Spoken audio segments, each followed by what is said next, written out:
for most people, precious metals are a long-term investment. They're for pension plans or for the grandkids, aren't they? But when they go to uni or whatever, or it's a long-term investment, isn't it? So imagine, just imagine now, which you sit here listening to us now, just imagine how many times you could potentially switch in that period of time. That's a good point, James, about retirement, because let's say you had when people have a pension, they usually build up their pension pot over time, and then they buy an annuity. And what that does is it says, look, you've got £200,000 that you've built up over your working life.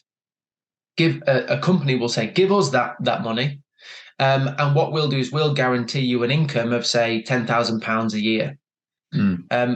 And it's quite disheartening when you look at how much you have to give them and how much you get. Well, imagine if you were switching and you were increasing your pot so that when you take from it, you draw down from it to live off. You're actually not eroding the total, the principal, because it's growing.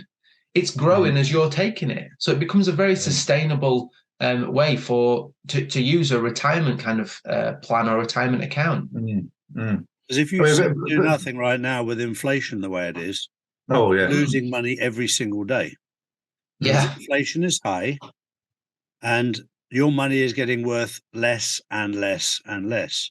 And this is this whole message about taking control of your future, taking control of your money. Because if you leave it to them, they'll make a fortune out of your money. Yeah. That's one of the main reasons I love precious metals, actually, Charlie. That's one of the number one reasons I love precious metals, because nobody's leveraging from your money. No one's making money from your savings. Because they're literally laughing at us, aren't they? They're pulling our trousers down. They're giving us 0.whatever% or tiny, tiny interest rates, but they're making more zeros than what you'd ever think from your money being in there. Well, we had a conversation earlier today. We had a conversation the other day with somebody regarding banking, and they said, "Oh, the money's hit the account, Charlie, but the bank have to keep it for a day before they can send it out." I was like, "Oh, really? Okay." I wonder why. Exactly. It's mad. They make it up as they go along, and when you get emails saying, "Oh, change of terms and conditions," it's never for the good of the customer. It's more restrictive, more rules, and more things you can't do.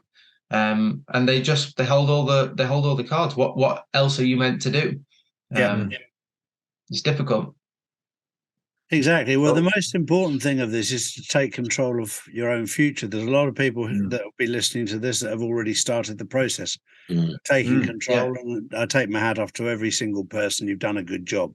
Take control of your future, because if you don't, they will. Yeah. Don't bitch and moan when you land up somewhere you didn't want to be. Yeah. And please, anyone who's watching this, please share it with your friends and family. Don't keep it to yourself. That's always been our message, Adam, hasn't it? If we learn something good that's going to make a difference, we get it out there to as many people as possible. Don't just think of yourselves, think of everyone else within your family, and just give them a chance at least, even if you think they wouldn't be interested. You never know, there might be. Yeah. And for those people out there for those people out there that feel like James looks cold, and are struggling to heat their houses, the reason you're struggling financially to heat your houses is because your money's been in the bank and they've been using your money to heat their houses. Whereas if you do this, not only will you be able to heat your house, you'll be able to heat everybody else's house because of the money that you've made out of switching. Yeah. But of course, Charlie, the main bankers have just either come back from skiing or the sunny islands with their yachts. So basically, they've used the money for their lovely winter holidays, haven't they? Yeah, they have. Of course they have. Calling all US citizens. Check out the link in the description to get your free Goldbusters ebook. If you enjoyed that and you want to learn more about this topic, then check out some of our other videos here.